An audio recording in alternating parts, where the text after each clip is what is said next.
प्रतिदिन আসে একসাথে ভোলা বাবার মন্দিরে পুষ্পাঞ্জলি দিতে। আজ তুমি একাকিনী চুপি চুপি নির্জন কুটিরে বসে ঘরে এক করে বসে কোন পুজো করছো সরেখা? বলো সরেখা, তুমি জানো না গো? বলো সরেখা। আমি আজকে নতুন দেবী পুজো করছি। উত্তম কথা। মনে হয় মা দশভুজার পূজা, তাই না? না গো। তবে কি মা কাত্যায়নী? না গো। মা জগদ্ধাত্রী? না। তবে তুমি কার পুজো করছো সরেখা? স্বামী, সত্যি বলছো। বলো সরেখা। আমি যদি প্রকাশ করে না বলি তুমি বুঝতে পারবে না। তাই বলো। তাই বলছি, দেখো স্বামী, আমি যে নতুন দেবীর পুজো করছি। বলো তোমার নতুন দেবীর নাম কি? এই নতুন দেবীর নাম হলো দেবী মনসা।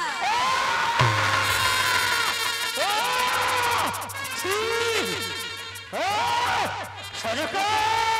স্বামী, ওগো, এই নতুন দেবীর নাম শুনতে তুমি কেন চিন্তা করছো? এই কথা আমার সম্মুখে বলতে তোমার জিহ্বার গোবিন্দ মাতা রুষ্ট হলো সরেখা। ছি ছি ছি, ছি চাই মুড়ি কারি জন্য এত কিছু সর্বনাশ আমার। স্বামী, কোন সাহসে এই কানের ঘট নিয়ে এসেছে সরেখা? স্বামী ছি ছি ছি, ওগো কথা বলো। ওগো তুমি বুঝতে পারছো না পর শত্রুকে দমন করা যায়, ঘরে শত্রু থাকলে সে সংসার টিকে থাকতে পারে না। তাই তো বলি সরেখা যাও, যেখান থেকে ওই কানের ঘট এনেছে মাথায় করে স্বামী ছুঁড়ে ফেলে দিয়েছে। দাঁড়াও ওগো তুমি কেন বোঝার চেষ্টা করছো না এই নতুন দেবী আমি পুজো করছি কিসের জন্য জানো আচ্ছা চম্পকের মঙ্গলের জন্য আমার সন্তানের মঙ্গলের জন্য এমনকি তোমার মঙ্গলের জন্য সরেখা, শতাব্দীর বেঁচে থাকতে আমি চম্পকের ভুবন চাঁদ সদাগর, ওই কালীর পুজো হবে না আমার চম্পকের ঘরে। স্বামী এই আবার কঠিন প্রতিজ্ঞা যাও সরেখা, যেভাবে গ্রহণ করে এনেছো সেভাবে লাথি দিয়ে কানের ঘট জঙ্গল জুড়ে ফেলে দিয়েছো। ওগো সরেখা, আমি যে পুজোর মন্ত্র জানি আচ্ছা বিসর্জনের মন্ত্র জানি না আমি পারবো না এই পুজোকে বিসর্জন করতে পারবে না? না স্বামী না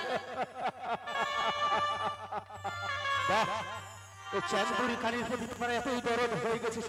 ছি, বেশ, তবে গোধনের মন্ত্রটা তোমার যখন জানা ছিল তাহলে বিসর্জনের মন্ত্রটা আমাকে শিখিয়ে দিতে হবে, তাই না সরেখা? হ্যাঁ, তোমার ওই চাঁদপুরি পুজোর কালীর ঘটকে করে আমি সত্য সত্য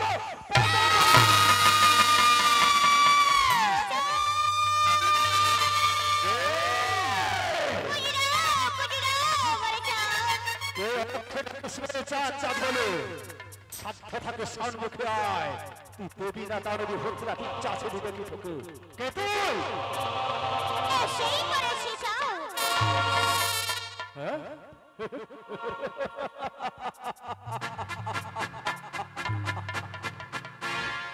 বাহ, এই নির্লজ্জানি, লজ্জা নিতে আবার পিছু নিয়েছিস আমার। বল, আজ কি অভিপ্রায় এসেছিস আমার চম্পকের দ্বারে? আচ্ছা সবার মনে বিশ্বাস আছে আচ্ছা, আর মনে কেউ নেই করে তাই তো পরিচয় করে পুজো করে হ্যাঁ পুজো কানি পুজো পুজো দেবো আমি তোরে? হবে না, ব্যর্থ আশা নিয়ে আমার দ্বারে। আমি কেন, যতদিন বেঁচে থাকবো আমি চম্পক অধিপতি চাঁদ সদাগর। আমি তো দূরের কথা, চম্পকের কোন প্রজা তোর পদে পুষ্পাঞ্জলি দেবে না। তোর পদে যদি কেউ পুষ্পাঞ্জলি দেয় আমি তাকে চণ্ডীর দ্বারে শিরচ্ছেদ করবো। যা, চলে যা। তোমার কাছে ভরসা করে এসেছি তুমি সেখানে একবার পুষ্পাঞ্জলি দাও না চাও হবে না, এই চাঁদমুড়ি খাবি বারে বারে পুজো বলে যদি সংশোধন করিস তবে ব্যর্থ করবে তোর মনের আশা। যা যা, চলে যা।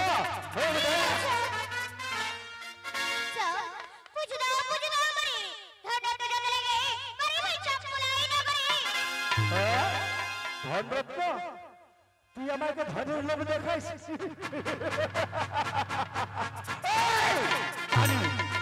তুই জানিস না আমাকে, ধনের কাঙ্গাল নহি আমি চাঁদ সদাগর। ধন দিয়ে বাঁধিতে পারি আমি অতুল সাগর। তোর মতো কানুন ধনের প্রয়োজন নেই আমার। যা, চলে যা। এই চাঁদমুড়ি কানি ধ্যামনা ভাতারি লজ্জা নেই।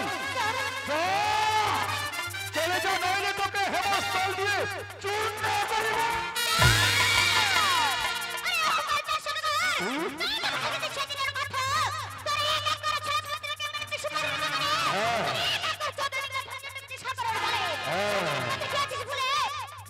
তুই আমার পুরনো কথা মনে করে দিস, তুই আমার কাটা খেয়ে লবণে ছিটা দিয়েছিস। এই কানি, যদি তুই আমার চোখ ডিঙা ধরে সাগরে চলে ডুবিয়েছিস, আমার 6 পুত্রকে সুপারি বাগানে খেয়েছিলিস, সেদিন আমার হাতে ছিল না দিব্য যদি ক্ষমতাল। তাই তো এখন তুই আমার ধারে কাছে আসতে পারবি না। আর সেদিনের প্রতিশোধ আজ আমি কড়া গন্ডা আদায় করে নেব। আজ হবে তোর নাম মুছে দেবো পৃথিবী হতে। আরে কানি, আয় আয়।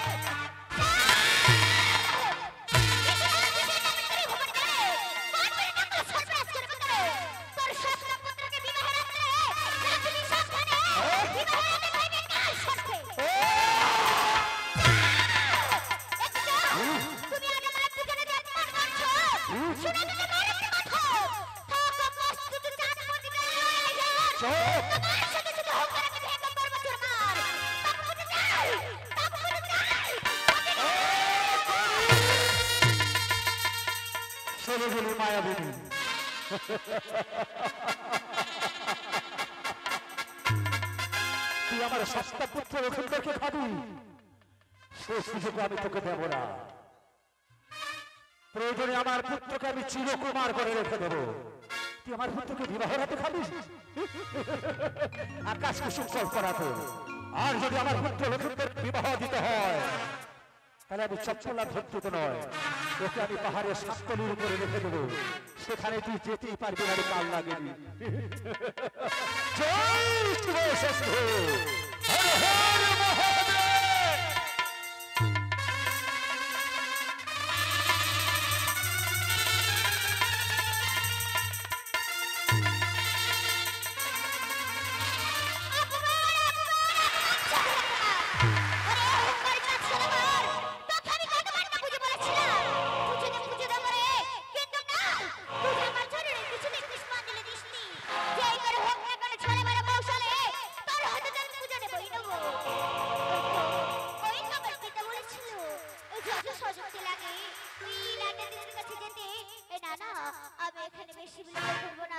আমি আমিও ছুটি যাবো দাদা কাছে। দেখি আমার দিদি আমাকে